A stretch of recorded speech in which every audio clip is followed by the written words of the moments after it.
welcome back to the Think Small podcast. My guest today is Jeremy from Startup Street. Welcome to the podcast. Yeah, buddy. Good to be here. Yeah. So tell me about the business. Tell me about how you got started. I've been doing it for quite some time, basically starting when I was a teenager, finding odd jobs to do and whatnot. And it's kind of just morphed over the years into what it currently is. And we get to work with all sorts of different types of clients, lots of startups, lots of existing businesses, usually about 50-50 split, and help the startups get going, get launched all the way from figuring out a name. That's always a really fun one. I love doing that. I've got some really cool exercises that we go through for that, all the way to, getting them launched. I can help them with the fundraising and stuff too. The existing companies, a lot of time they've got a lot of their processes mostly figured out, but we can always run through those and find a few spots that maybe can be optimized a little bit, for as far as a customer experience goes, and ton of brand work with them too. A lot of video work, a lot of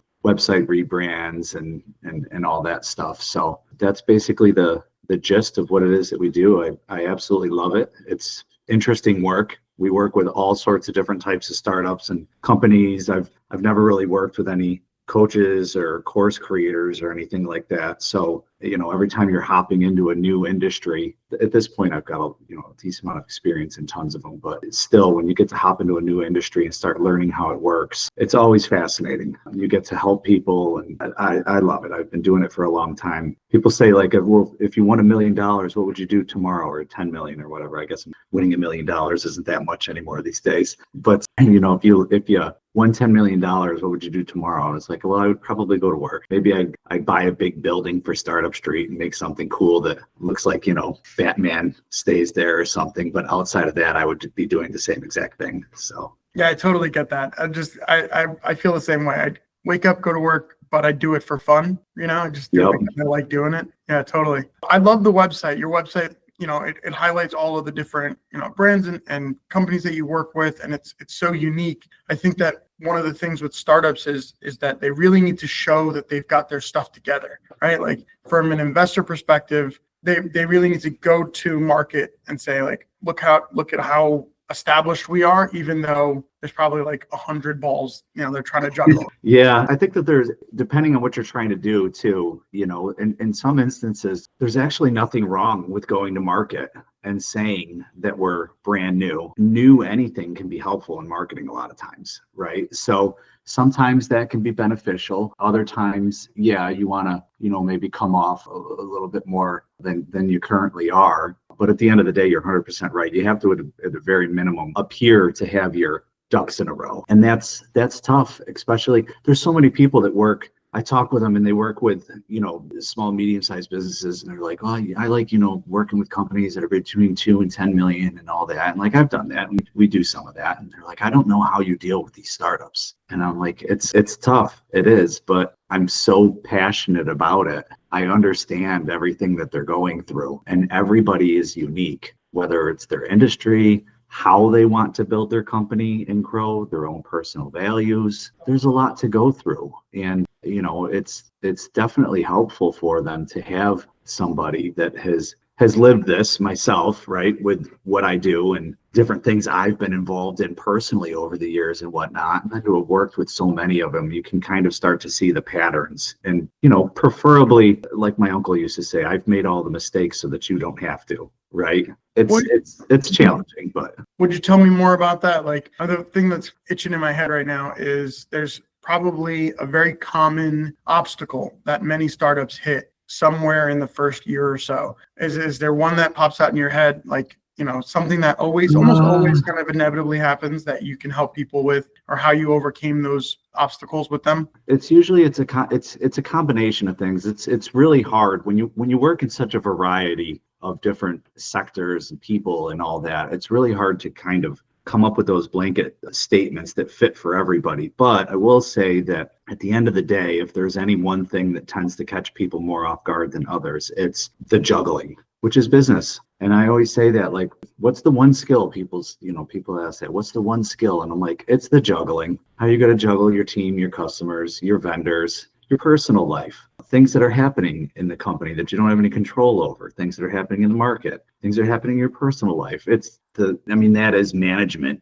in essence, right? And it's very hard to teach somebody proper management as opposed to like you can kind of, I think you can probably teach people marketing and sales easier than you can actually teach them management. I think management almost has to always, the juggling has to be trial by fire. There's no other way to learn it, really. You can read books and stuff, and you should be trying to educate yourself. But again, even like when you're reading books, I mean, these things are talking about, whatever the author's specific experiences have been and whatnot, and yours might be a little bit different. So how into the weeds is it going to get? I don't know. So I would say that that's the one thing. And then the other thing that, it doesn't affect all of them, but it gets really clear really fast is how much of a passion for this do we actually have? Right. And I always say there's two types of passion when you're getting going with something. There's passion for the solving of the problem, whatever it is you're doing, right? And that's kind of like the task-oriented element of things usually. But then there's the passion of growing the company, running the company. You could at least get this thing to the point that it's running, right? You have to have passion, heavy passion in at least one of those two. Otherwise you get worn out, you get burned down, and and that's where the work ethic thing comes in. It's very, very tough to have amazing work ethic, which is really important. That's another thing that catches people off guard is I was always told I was a hard worker, but I didn't realize I'd have to do all of this. It's very tough to have that work ethic and really be killing the game as much as you possibly can if you don't have that passion. And I say too, for people that have solid work ethic, really the only person that can judge that is yourself. Is at the end of the week, at the end of the month, do you look at what you got done and say, wow, that was actually a very, very productive month for me. That was more than I thought maybe I was capable of or whatever, you know what I mean? But I would say that those are probably the three things that are always the biggest eye opener. I think a lot of times they struggle with figuring those out, and it's business. You struggle with getting your initial sales. You struggle with figuring out how to manage a team. You struggle trying to figure out how you're going to do your marketing and stuff. And I mean, my goodness, these days there's just so many options out there for marketing. It's like a lot of these people when they get going, I mean, it's overwhelming almost for a lot of people. There's so many different things that you can be doing, and you talk to 10 people that do 10 different areas of marketing, and they're all 100% sold that their area is the one that you need to be doing, right? Because that's just human nature, right? This is what you do. And when the only tool you really have is a hammer, everything tends to look like a nail. So this person over here that does this, yeah, you got to definitely be doing this. Well, I don't know, that one over there that does this, that I should be doing that. And that can be pretty overwhelming for them. And then, I think that with these days too, it's tougher in one regard. It's easier with all the tools we have. Being connected, the internet has been a great leveler, if you will, of the playing field.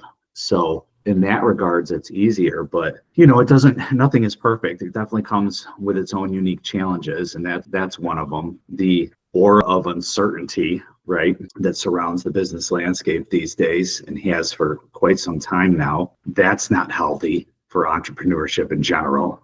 One of the main things you always want in business is you want predictability, right? You want as many things to be predictable and know where they're going to basically go for however X amount of time out as humanly possible. And it does mess with the psyche of entrepreneurship as a whole these days with just, everybody being connected, and bad news travels faster than good. And it's not a healthy environment. We want positivity and optimism and let's go, and then the minute you start seeing, well, what's going on out there these days? It's like, bam, bam, bam. And it's like, oh my goodness, well, if that's going to happen, how's that going to affect my business? This is how people naturally think, right? So absolutely. I have a buddy that owns a business, right? And, there's changes he owns a solar business, and there's major changes in some of the subsidies that are coming to make solar affordable, right? So his business model is being, sort of under attack, and he's trying to adjust and change pace, solutions, right? Offering creative ways to fund these, projects. But yeah, I think like you said, with the landscape today, it's more risky than ever. But I always think in my mind, it's like, if you got an idea and you really want to go for it, you got to go. When you get that itch though, when you're that, I can't be managed, I need to own my own business, I really have this idea that I think is going to impact the world, or I think that, I just want to be my own boss. you have to do it sort of with almost like no hesitation, right? Like Yeah. the story in my mind is about, burning the boats, right? Just know, we got one option and it's to Yep. win, right? Head to shore and let's go. I mean, there are some scenarios out there, right? Especially when you're in industries, healthcare tech, some of these that, maybe what you're trying to do isn't the smartest thing right now because you can see the writing on the wall that it's not going to exist in 2 years. But that's a very small segment of the overall landscape of people who are putting things together on a daily basis and doing this. So you have to just go, and regardless of what the economic climate looks like or any of that. And I always say, if you launch in a recession, it's kind of like learning to drive on an old rusty 5-speed. And then when the economy starts to turn around, all of a sudden you're like, well, I'm used to that, but now I'm driving this nice car and it's, boy, this is easy now, So you can't let those things kind of get in the way. You got to take the plunge. And I think too, a lot of times, you can start getting your feet wet in a way that maybe isn't quite as committed as going all in, right? Because that's always a topic of debate. Should I go all in or should I ease into it? And it's always, contingent on where people are at in their own lives and what is it they're trying to jump into. Some things, when you're going to try to launch them, they take a lot of cash and a lot of commitment, and your ongoing expenses start, and they're significant the minute you open. Can't really ease into that one. You got to either go all in or not, but there's a lot of them that you can. There's nothing wrong with easing into it, because while you may know how to do the actual task at hand, you still have at least a little bit of a learning curve. Usually, how do you deal with customers? How do you handle the scheduling? How do you write proper proposals? How do you follow up to get the sale? How do you follow up post-sale? How do you stay in front of people afterwards? How do you generate referrals from what you're doing?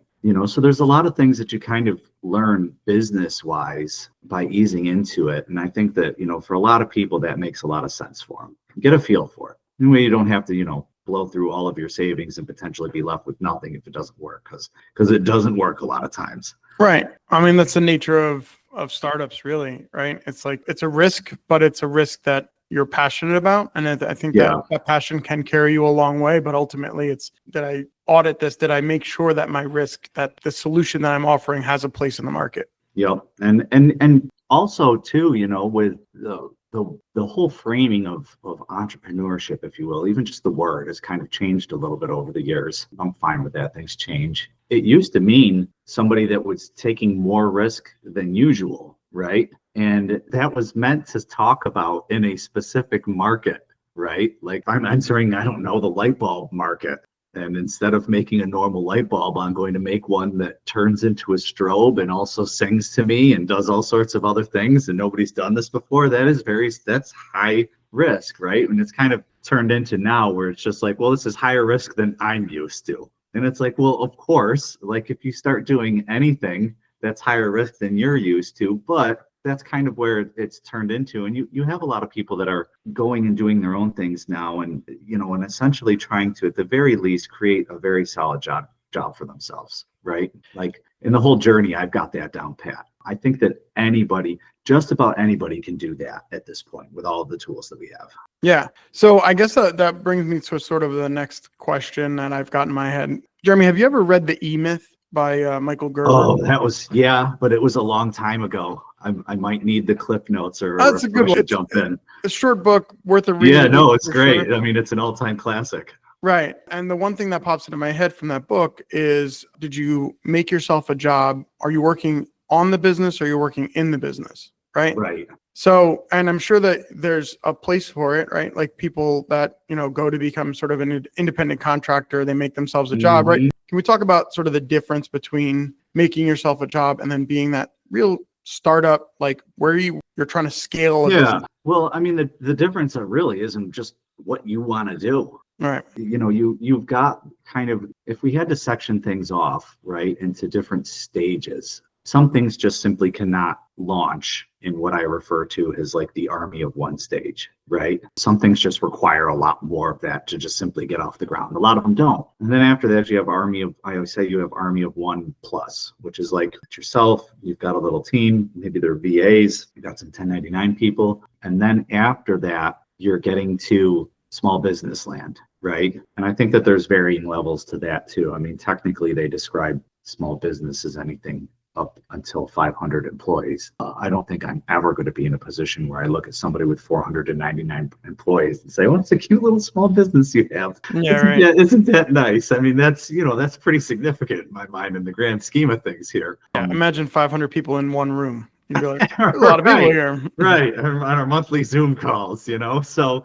the difference is first and foremost, just what people want to do. And there is a lot of people, regardless as if they are getting going in kind of a more, controlled manner or they jump all in, there is a lot of people that once they hit that level of actual small business of employees and rent and overhead and inventory and all of these things, they might have loved baking cakes. Man, they find out they hate running a bakery, That's funny that you bring up that example because that's the example in the E-Myth. Right. So it is? It's exactly the example here. Yeah, that's funny. It just jogged your memory. Yeah, maybe. Boy, I probably read that book. God, what year did that come out? I couldn't tell you. It's got to be at least 15 years ago, isn't it? It's a good book, though. That's probably when I read it. Man, if you pulled that memory from that far back, that's pretty impressive. Nice job. Yeah. So the thing I think is really like the equation then is we're solving for capacity. Right. So we had a meeting with a bookkeeper and she was talking about almost immediately when she opened her business, she said, I'm prioritizing, being a bookkeeper, but also like I'm a mom. So like, I want to prioritize that as well. Right. So there's a lot of things that she just immediately said, hey, this is not worth the time. So I'm going to outsource that. I'm going to hire somebody to do that and delegate that. So the question is, if you're a startup and you're in a position where it makes sense for you to be that one-man shop, then you're that one-man shop, right? Yeah. But if you can't, if you're saying, hey, you know what, this isn't worth that time. Like my time is more valuable than this job. Let me see how I can, etch it out, right?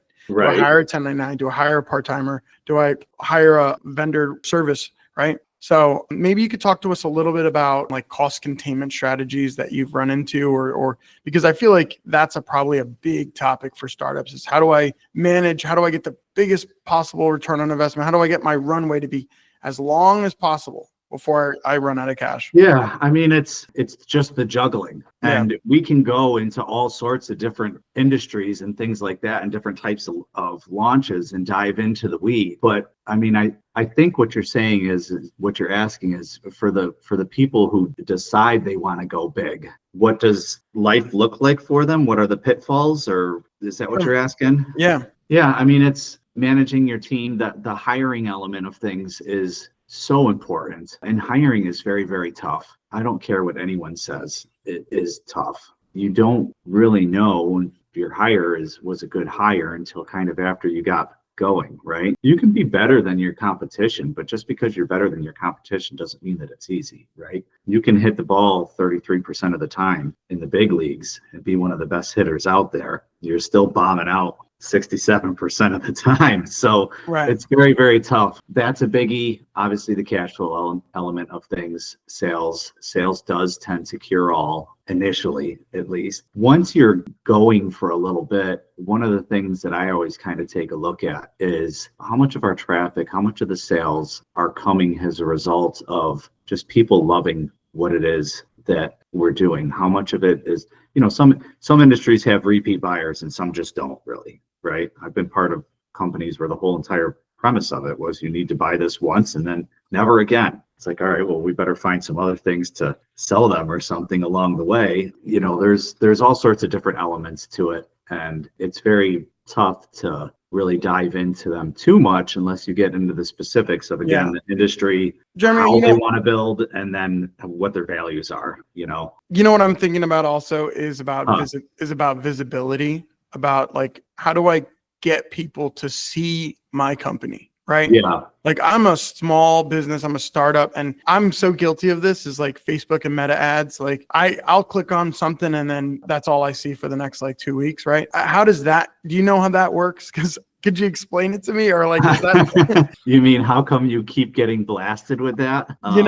There's this retargeting strategy usually. Yeah, right. And I mean, I feel like you've got probably a good understanding of that. Yeah. Right? Like the marketing side of it. Yeah, and you know, we don't do a ton of that work these days. I work with a lot of other companies that do it. It's always been a fascinating space to me. And I think that where that whole space is right now is, and all of us to an extent, the whole entire country is, I think we're just in a space that is severely lacking of just creativity in general. The more and more that they kind of reel back the targeting with a lot of these things too, because there's more rules and there's more rules. So they got to yank back this targeting, and now we're not allowed to do that one. And then you've got on the other side of it, they're getting so big that they can't keep having all these little options and stuff. So they start streaming them all together. The more and more that happens, the more and more the key element of creativity of whatever it is you're trying to do really stands out, right? And it just in general, you don't really see a whole lot of people who are like trying to be truly creative with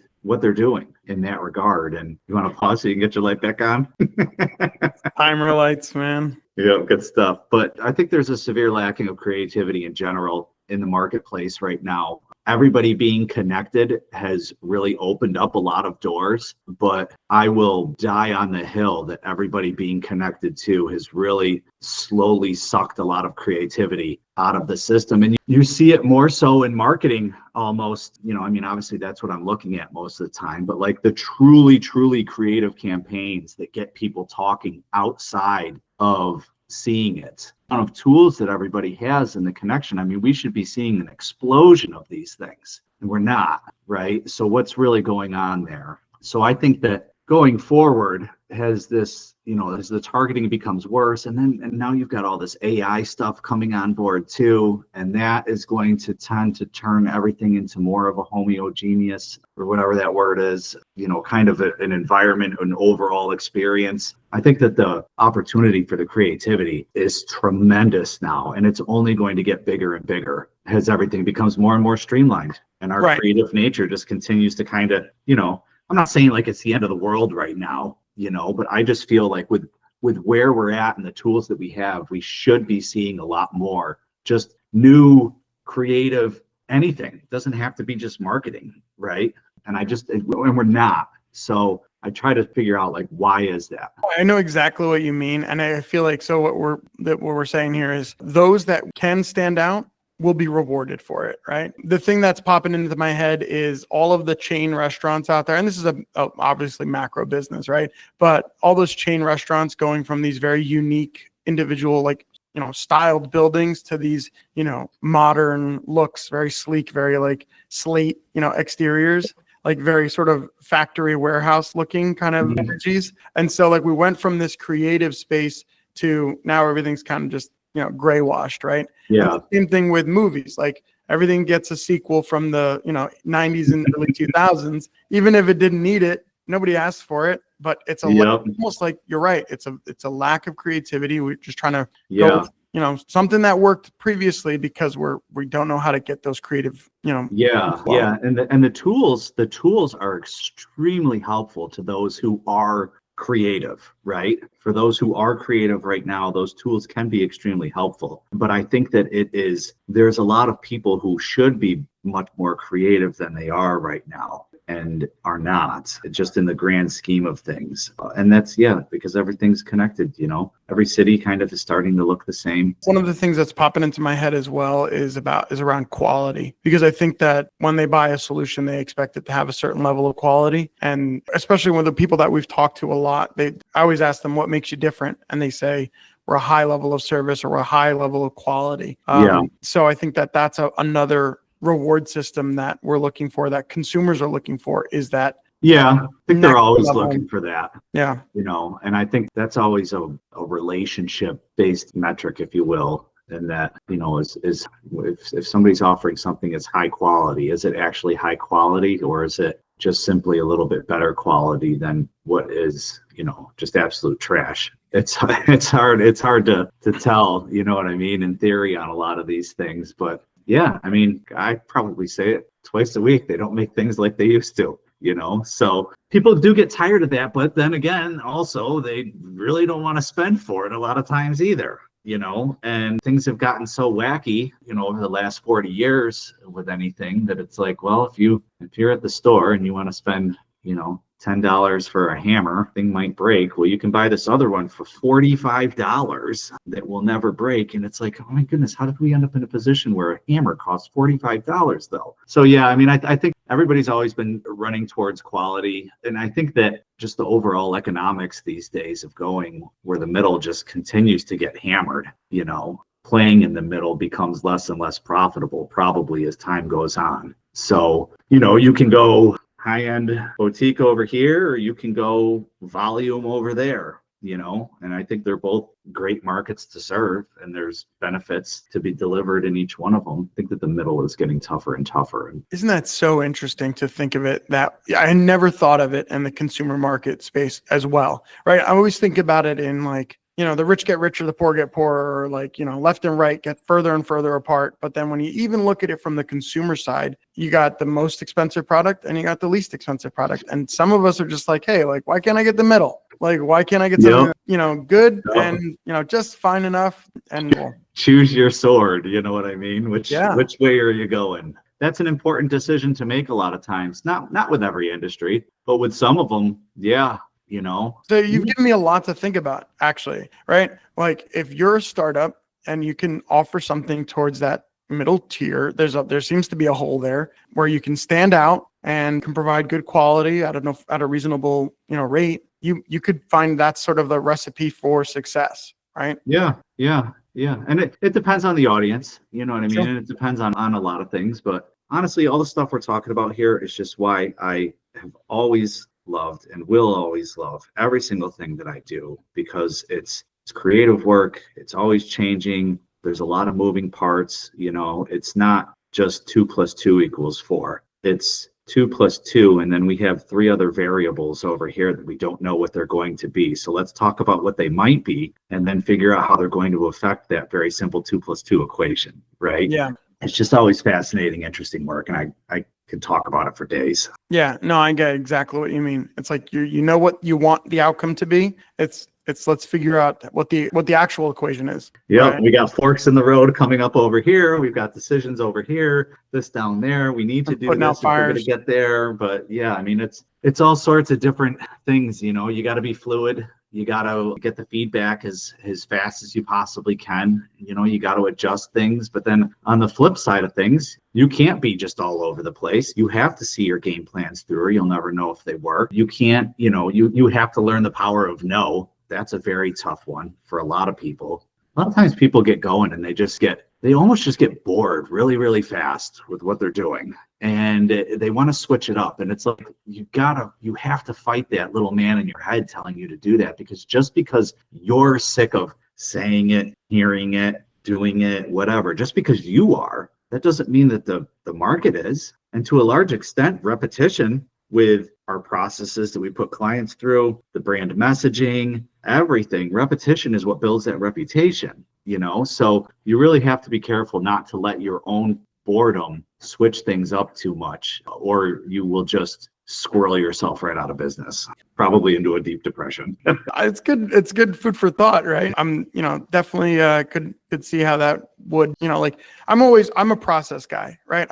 How can I make that was successful? How can I make that replicable, right? How can I do it again? How can I do it maybe more efficiently, right? Yeah. So for me, but yeah, I know exactly what you mean. I mean, my days are very varying, right? Always a little different, but there's always something that's pretty constant, right? Like I have to do my cold outreaches. I have to drive business that way. But I could see how, boredom is like, it's like idle hands, right? Yeah. Especially once people start getting a little bit of success too. Sure. They start getting some breathing room. And then that creative itch, that entrepreneurial itch that we all have starts to climb its way back in there, man. And next thing you know, like you've just started to get a little bit of a breathing room. There's tons of work to do to, aim for perfection. You never achieve that, but you always aim for it in what you're currently doing. And, instead of that, we're going to launch this other thing over here, or we're going to, and it can be very detrimental. I mean, for those that do it and they pull it all off, or even if it doesn't work, but it doesn't tank the main thing and all that, I mean, more power to them.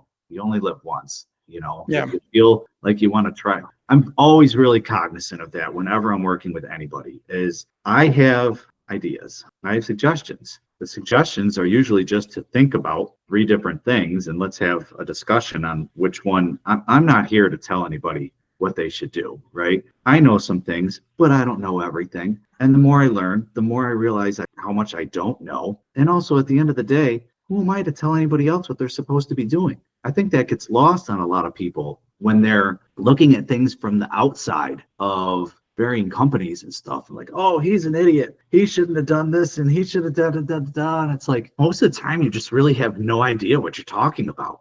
You know, Right. there's things going on in that company that you're just completely unaware of. Or maybe there's things going on in a handful of people who are running that company's life that you're completely unaware of. So I always make sure that I stay grounded in any of these discussions when they get formal working with people. Like, I'm here to provide you a lot of things to think about. And we can build out a lot of the stuff that you're trying to do too. But primarily I am here to provide information, to get your wheels turning, have discussions with you to help you figure it out. It's not my company. You know what I mean? If you want my honest take on things, I'll give it. But I'm not going to sit here and pretend that I have all of the answers. And therefore, because again, what would I be then? I'd be the guy where the only tool you have is a hammer and everything tends to look like a nail. And I have no desire to kind of just in general live my life like that. Yeah, I hear you. Jeremy, one of the things that we had said on our last discussion, I thought it's actually stuck with me for the last few weeks, was I think I asked you about setting up expectations for startups. And you had said when it comes to budget and time, it's going to take twice as long as you think, and it's going to cost twice as much. Yep. And I Always started looking around at even my own life, and I'm like, yeah, it took twice as long as I thought, and it was twice as expensive. Yep. So that's good food for thought. It's twice as long, twice as expensive, twice as challenging. Yeah. You have half the amount of time that you thought to put into it. When you do have the time to put into it, the things take twice as long as you thought. I really try to make sure that when we're game planning launches, whether it's just product launches or company launches or anything, that's why I try to really get into the weeds with everybody so much, skill set and availability. Because like when people are getting ready to go with things, they're just so excited. They're almost just blinded by enthusiasm a lot, as they should be. I find myself in that position often still. Even, at 45 here. So like, they're just ready and they're ready. But man, it's very, very hard to achieve success if you can't visualize what the success is. And it's very hard to visualize it if you cannot write it down and quantify it, right? So that's why I'm always like, let's have an honest conversation. How much actual time per week on average, and be honest, do we have to put into this? Don't just say, I'm in it to win it. I'm going to do what it's going to take.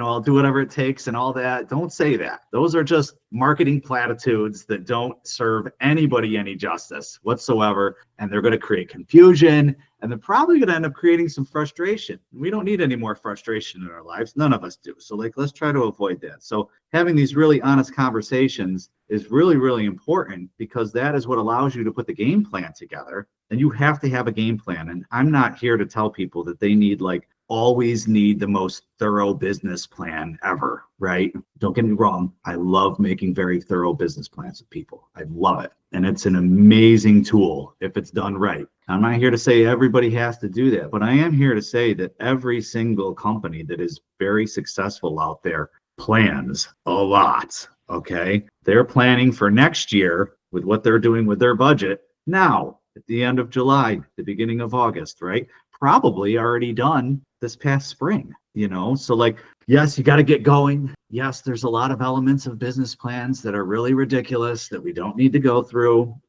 especially if you're already familiar with the industry that you're going into. You can cut out a lot of it. But man, when we get into things like really hammering home the product differences, really figuring out margins, really figuring out operations, timelines, I need to hire somebody to do this. The amount of time that we go through and figure these things out, and the differences are like 50% one way or another with the amount of time that things take. Again, it's usually higher, right? Yeah. Well, I didn't realize it was going to actually take that much time to do that.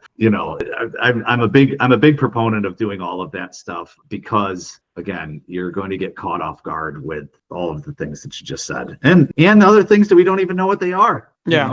I always say that. I go, well, that'll be good, because, then when something goes wrong, we'll, have XYZ or whatever. And whoever I'm talking to will look at me and say, well, what's going to go wrong? And I say, well, I don't know, but something is going to, okay? I don't know what it is. I don't have a crystal ball, but I know that something's going to happen because it always does. So having a good plan is helpful with that. The thing that just popped into my head was around setting expectations is like, or you say, I'll do whatever it takes. I'll eat rice and beans for, 2 years or whatever, and make sure I can put everything into the company. Right.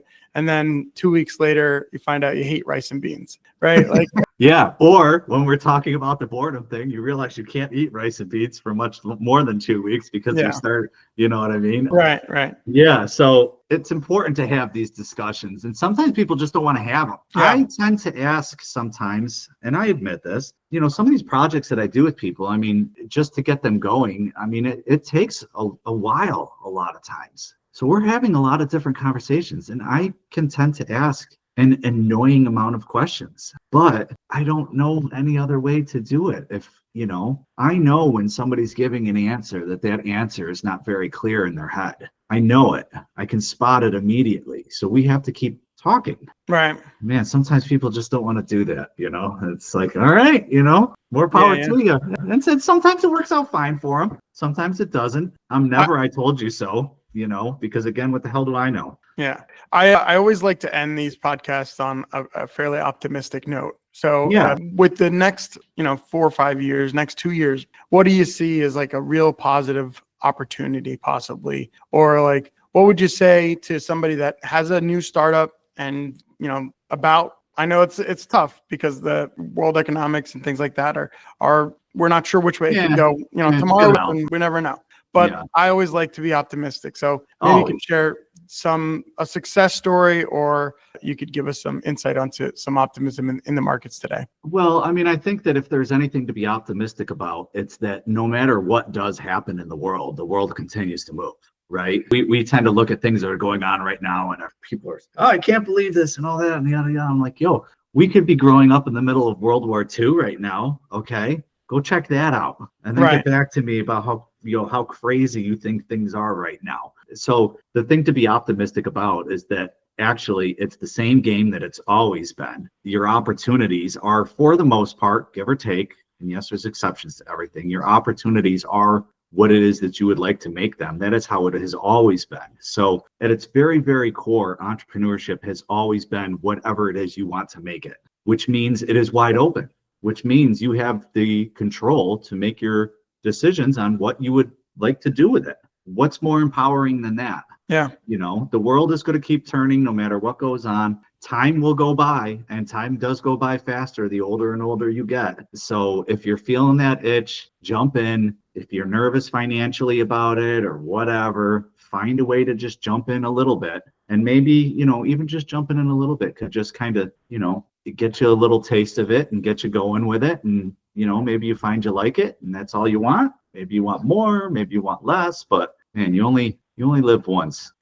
Life is really short. We all know crazy things that have happened to people that have shortened their lives significantly. So the thing to be optimistic about is the fact that, like, you are here, it is wide open. In a lot of regards, it's the wild, wild west out there right now. So if you want to get it, go grab it. Yeah. I was just thinking about, I have a friend that actually just started his business, and he recently posted something on social media where he goes, $1,000 for a brand new phone, that's a necessity, but $1,000 to invest in your business, can't justify that. So you got to make that decision to if you feel it. That's always a tough one, man. But you know what? It's. I think that the younger generation is feeling there's sort of a lack of hope, and that's why I always try to end these on some optimism. Oh, 100%. The opportunity that we have still today in America, and we still have a tremendous amount of opportunity. There's still a market out there for you to grab a piece of that American dream and really see the opportunity. 100%. And I'll just toss in one more thing with you talking about the young people and all that.